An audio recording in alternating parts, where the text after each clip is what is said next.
What if the life you've been dreaming of isn't as far away as you think? Welcome to the Transforming Lives Panel podcast, where real stories meet radical change. With hosts Sharmin Prince and MitziyDadoun. Together, they bringing you unfiltered conversations with trailblazers, experts, and everyday people who've turned their struggles into strength. No fluff, just the tools and mindset shifts you need to rewrite your story. Whether you're stuck in your career, relationships, or personal growth, consider this your wake-up call. Press play on transformation. Come on, dive in. Welcome to another episode of the Transforming Lives Panel podcast. I'm one of your hosts, Sharmin Prince. And I'm your other host, MitziyDadoun. And before we continue, just join us in a brief breathing exercise by taking a deep breath in and out. In and out. Another breath in and out. In. And before you exhale, just think of the things that didn't serve you and let it go on the exhale. Just let go of the things that didn't serve you today and the things to do in the remainder of the day. And thank you so much for joining us for that brief breathing exercise and for being a part of the Transforming Lives Panel podcast. Today, we have Sharifa Hardy, and she isn't your typical politician. She's a survivor, a warrior, and a relentless advocate for everyday Californians who've been left behind by a broken system. A Black conservative Republican entrepreneur, media personality, and single mother, Sharifah has lived the struggle she's fighting to fix. From surviving 8 corporate layoffs to rebuilding her life and businesses from scratch. Now she's running for governor of California in 2026. To bring real change to a state drowned in bureaucracy, skyrocketing costs, and justice system that prioritizes prisons over people. While her opponent pushes a build more prisons agenda, Sharifah is fighting for economic empowerment, education reform, and pathways to success, not incarceration, for marginalized communities. On this podcast, Sharifah will share her unflinching story of resilience. Are you ready? Sharifah, welcome. Thank you. Thank you for the opportunity. I'm honored to be here. Is there anything you would like to add to your bio? No, that was incredible. Thank you. So my first question when I read your bio, I saw that you survived 8 corporate layoffs, 2 divorces, and rebuilt your life multiple times. What was the lowest point in that journey, and what pulled you through? Wow, incredible question. I love it. I love it. I love it. No one has ever asked me that question before. What I consider to be the lowest point, and it's a day and a time that I will never forget. I had lost everything, and I had spent the night at a friend's house. And because we got there so late, I didn't even take everything out of my car. I put my laptop in the trunk of my car, and I went in the house. I came out the next day and my passenger door was wide open, and I look in the car and everything is gone. Somebody has stolen everything. They even had popped the trunk and stolen my laptop. And I wasn't concerned about anything aside from my laptop, because I always feel as long as I have a cell phone and a laptop, I can change the world, because I need the laptop to do all my internet research, and then I need the phone to call for help. And so with this laptop, I was really stuck, and I was stranded. And so I remember telling myself at that moment, I said, they are trying to kill me. They are literally trying to kill me. And this was 2014, way before I even heard of Sheriff Chad Bianco, which is the person I refer to with his motto of building more prisons. Because so many people are concerned about immigration, and they feel that immigrants are taking our jobs. They just want them out of sight and lock them up in prisons. But I knew that when I say they were trying to kill me, or they were trying to take my life away, what they wanted me to do, when I say they, I mean the system. It's not one particular person, not one particular race. It's the system that was created. Most people don't even realize that private prisons didn't even exist prior to 1985. We always assumed that this was really an American thing, that it's always been this way, and it hasn't been this way. Private prisons began in 1985, and they were created with the sole purpose to receive labor for from the people. And so I said, they're trying to make me do something crazy, rob a bank, do something illegal. And I always felt, and I still believe to this day, that doing anything illegal is a sign of a lack of faith. And I have a lot of faith in my God, and where I'm going and where my life is going. But that was the moment where I was like, okay, they are really trying to kill me and get me out here. Wow. And what was that one injustice you experienced that lit a fire for you to run for governor? Interesting. It wasn't just one thing in particular. Running for governor is my third election. I ran for Long Beach City Council in 2020. I ran for Senate District 33 in 2024. 2026 is for governor. But one of the reasons I'm so passionate about politics is when I first ran for city council, I realized that people had to give me a platform, because most people and most organizations want to have the appearance of being unbiased and impartial. So as long as I was an actual candidate, they would give me a platform to talk about the things that I'm passionate about. And one of the things that I'm really passionate about is bringing corporations back to California. We have a huge homelessness issue here in California. We have a huge issue with mental illness. We have an issue with drugs. We have an issue with not being able to afford housing. But for me, until a person can take care of themselves, they have too much stress. They have too much pressure to deal with these other issues. So I want to be able to help Californians and help people get to a calm, peaceful state of mind. That's why I truly enjoyed just even taking a moment to stop and breathe, because I'm always going, going, going, going. So just taking that breath was able to just ground me and allow me to be present for this conversation. Wow. Thank you. Thank you. If you could go back in time and whisper one thing to your younger self during your hardest time, what would that be? I would whisper, don't give up. Don't give up, don't give up, don't give up. And I would say it just like that multiple times, because in life, what happens is you have mentors, you have teachers, you have people around you, even friends, family, and coworkers who will tell you, you know what, life is not easy. And when you hear life is not easy, we figure, okay, there will be some bumps along the road, some little hiccups, things that happen.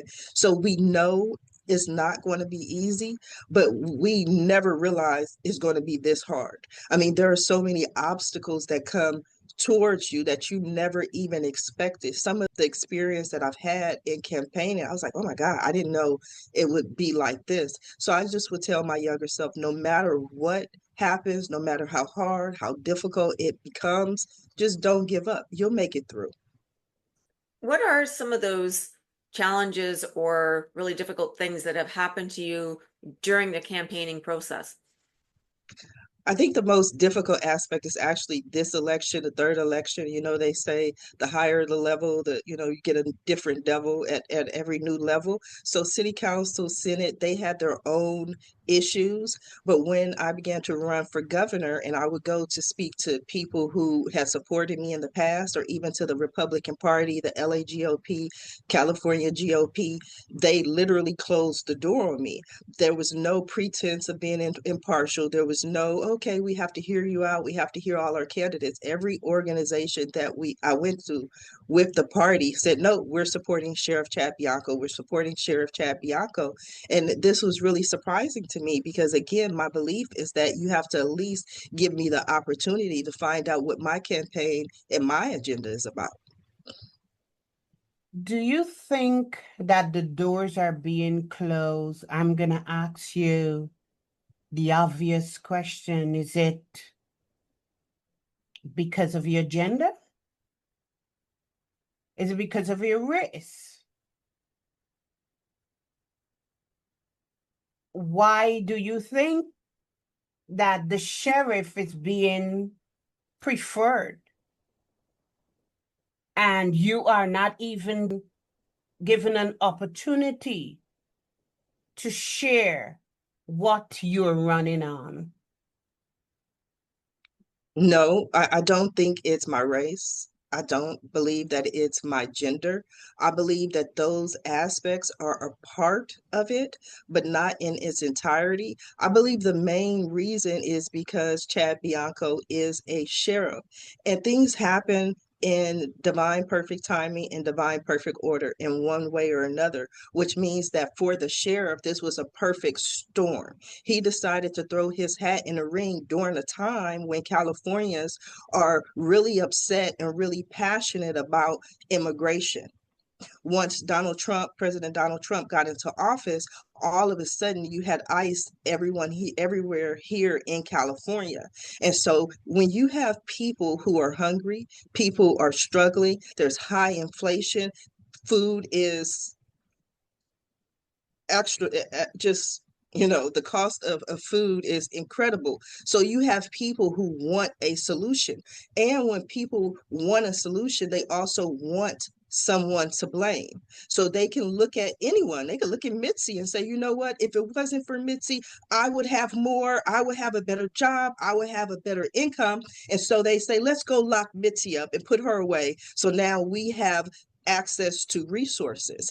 And so that's what's happening in this situation. It's not personal to me. And that's one of the things that you have to learn as a politician, is that get your feelings out of it. Put your feelings to the side, because it's not personal. Sheriff Chad Bianco is not the only Republican candidate. There are approximately 6 or 7 of us at this time.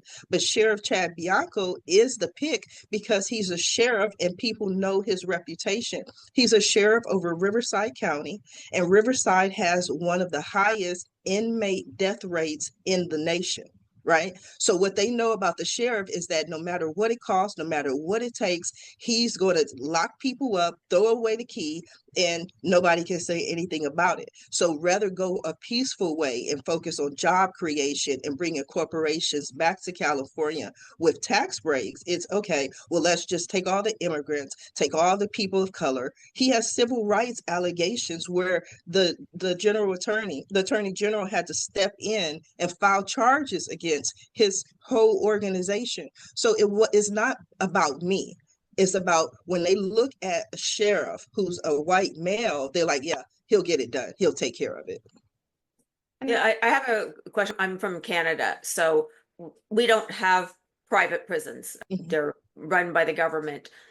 So this whole concept of a private prison system where they're making money and they're getting paid for, like you say, like locking people up, and I don't know, to me, on the surface, that just seems like a recipe for abuse of the system. It is like, I don't know, educate me on that aspect, because people can make a transformation and get helped when they're in prison if there's resources, or they can go further down the system and get worse and worse because of not having any resources or what have you. Well, I love that. I love that you said that, first of all, because from someone in Canada looking at how we operate here in the United States, it really is foreign. And when I began to really study and research how private prisons came to be, I was shocked at how new it was. I mean, that was the thing that really shocked me. But one of the movies that I really love is 13th by Ava DuVernay, right? And it explains how when we went from slavery and it brings us up to date. And one of the things that happens that people don't understand is after slavery, people were technically free, but what they did was instead of making them slaves, they made them into prisoners. And that still stands to this day. So when they got to 1985 and they realized how much money was in private prisons, it became, I mean, when private, I'm speechless. I'm just aghast about the whole aspect. But when private prisons are being traded on the stock market and companies, prisons are being penalized for not being full, right? So if that prison has empty beds, then they have to pay a penalty. So what happens is everything works together. There's not one aspect of the system that's separate. That's why they talk about from school to prison pipeline. They can tell you by the time you are in kindergarten, they can gear your life to wind up in prison. So none of this is by happenstance. So, I tell people all the time, I was 16 years old. My father had a friend who got the contract to build the irrigation system for the 105 freeway. And he was looking for an office manager. My dad said, well, my daughter can help you. She's free for the summer. She has nothing to do. And I wound up being an office manager making $16 an hour. That was years ago. Now, the current minimum wage or the average rate is roughly $20 per hour. So what that means is there's no incentive for the government to raise the minimum wage or have a cost of living increase, because what they really want is for you to go to prison. Because why would they pay you $20 an hour when they can pay you 5 cents to do labor?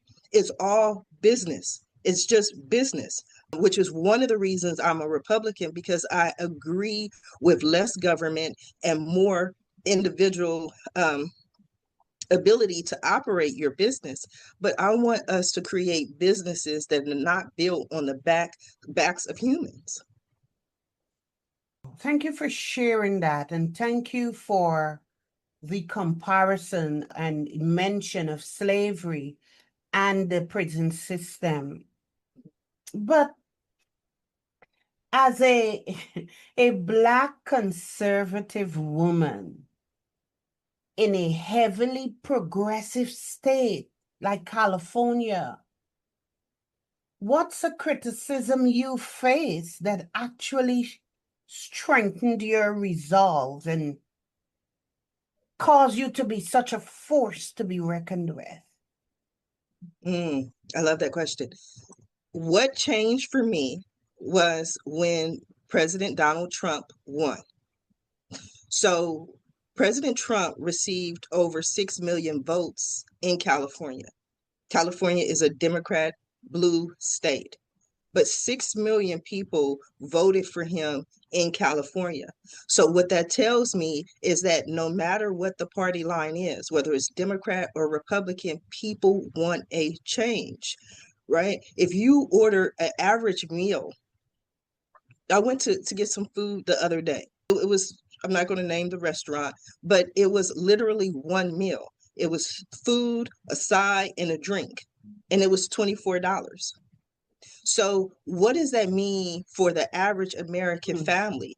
The mother, the father, a couple of kids, that's $100 a night to feed a family. Maybe it's a single mom with 4 kids. You're still looking at over $100 to feed your family. Then you also have to look at it when people are really struggling. Like I said, they need someone to blame, but they also want change. They don't want the same old, same old. One of the things that people don't realize that here in California is actually undergoing an audit. There have been billions of dollars, especially during the COVID pandemic, that came into California to help support and give resources to the unhoused. We have a huge homelessness issue. Now, we receive billions of dollars. And guess what? We have more unhoused people. Because a lot of these nonprofits, the money that they receive is going to the executives, the executive director, the people that they work with. The network is not going directly to the unhoused. We have the same thing here in Long Beach, where there's an audit. In most California cities, there's an audit because they receive so much money to fight a problem, but there's no money in the cure.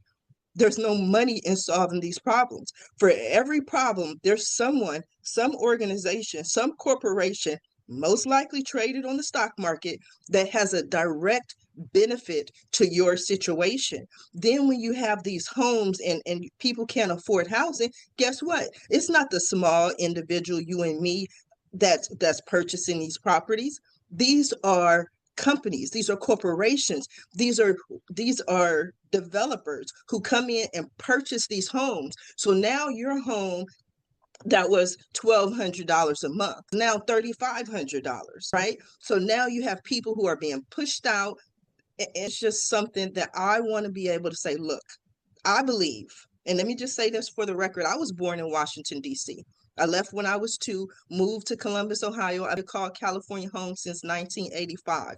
During my teenage years, I lived 2 blocks from Florence and Normandy, which was where Reginald Denny was pulled out of his truck and beat during the LA riots. My whole neighborhood burned down. I've seen more heartbreak and chaos and cities destroyed than the average person. But I still know that what happens when a city is so frustrated, they tend to act out, riot, burn, loot. So what we have to do is offer them solutions where people can afford to live, because right now they can't afford to live and they can't afford to die. Well, I had a question because it seemed almost like a contradiction to me. On the other hand, it sounds like the private corporations are creating the problems in the prison system and buying up the land and everything, and yet for less government involvement where there wouldn't be profit incentives in these areas that you're talking about. So it almost seems like they're opposite to each other. No. So the private prisons and the people who own the private prisons are not necessarily the developers who are buying up the homes. That's just corporations and corporate in general. So no, I realize that, but I'm just saying that the whole concept of less government versus more government, all of those issues that you described were because of greed in private corporations. Yes. Okay. Now, here in California specifically, there's too much red tape in anything that we have to do, right? I'll give you a prime example. If you want to open a restaurant, which you should, but you deal with the health department. The health department comes in, regulates what you can or cannot do. They opened up a new opportunity for vendors to set up outside on the streets and vend. Those people don't go through the health department. They have different regulations. They don't require the same permits. So these same people who have no health codes are setting up business. So I want the actual corporations, the actual restaurants, not these vendors, to be able to work with the government in order to have less red tape on what they want to do. Because a restaurant who has a brick and mortar is not allowed to set up even a tent in front of their own store and say they want to offer tacos at a separate price. Yet an individual can go 2 doors down from them and set up their own taco cart, not pay any of these fees, not pay any of these permits. So I want government regulation. I believe in government regulation. I believe that we have to have government, but I also know here in California, in order to incorporate, our fees are the highest in the nation. It costs the company hundreds of dollars in order to be able to incorporate their business. So what happens? Companies don't incorporate. They wind up doing side hustles, selling things out of the trunk of their car instead of actually creating a business and paying taxes, which helps the economy. Wow. Did that answer your question? Yes, thank you. Sharifa, politicians often avoid showing vulnerability. So one of the things that attracted me to you is how vulnerable you were. And my question is, what's a fear or even a doubt you've had to overcome in this campaign to embrace your story and to be this authentic? You guys did your research, you studied it. Great questions to ask. I think the fear for me was having to have hard, difficult conversations with people. It's been my experience for my entire life, and I started in management. I started supervising companies. My first job out of high school was working for TWA, Trans World Airlines, and I would be in meetings with else, and I would say something, and people were like, "Oh no, we're not going to do that." Then the male would literally say the same exact thing. Like, you know what, John? That's a wonderful idea. That's great. Let's do it. I believe in our society, women aren't allowed the same voice, and we're not heard the same way a man is. I don't know if that's going to change. I don't know if it should change, but I know it is what it is. So often in the past, especially when I ran prior to this, I wouldn't force a conversation per se. If I started to get into a conversation and it became heated, or a person didn't see my viewpoint, I would tend to not have that conversation. Because they say one of the things that you never discuss, or you shouldn't discuss, is politics or religion, right? Like, you shouldn't discuss that in mixed company. And one of the things that I always tell people is, when I hear people say, I don't get involved in politics, what I hear is, you don't get involved in the decisions that affect your life, right? So now, in running for governor, I'm willing to have every conversation with anyone, no matter who it is. I want to talk, because I really don't think people understand where we are right now. We are at a time where if we don't do something different, and we wind up, I don't care if it's anyone else, this is how I truly feel, besides Sheriff Chad Bianco, we are going to be in a world of hurt.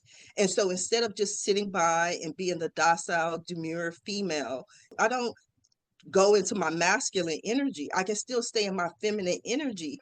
I'm willing to have the hard conversations and let people know this man runs under the motto of, I'm going to build more prisons. That's the answer to his problem. Let's just build more prisons. We've built more prisons in California than universities. In the last few years, we've built approximately 18 new prisons and 1 new university.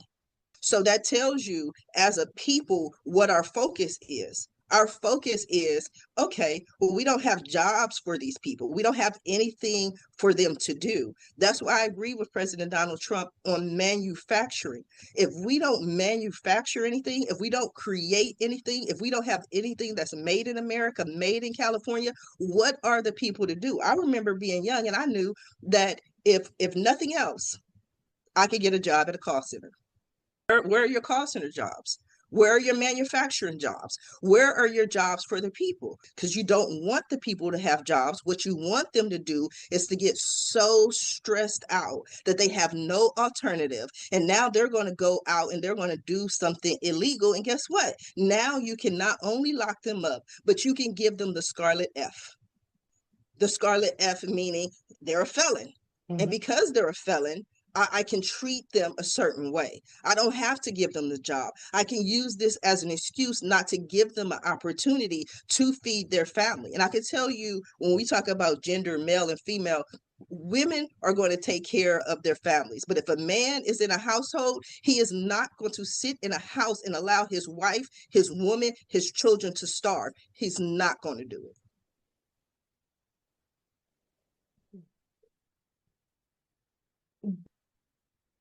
But my final question to you is, when the campaign is over, win or lose, how do you hope people will describe Sharifa Hardy, the woman, not the politician? Excellent.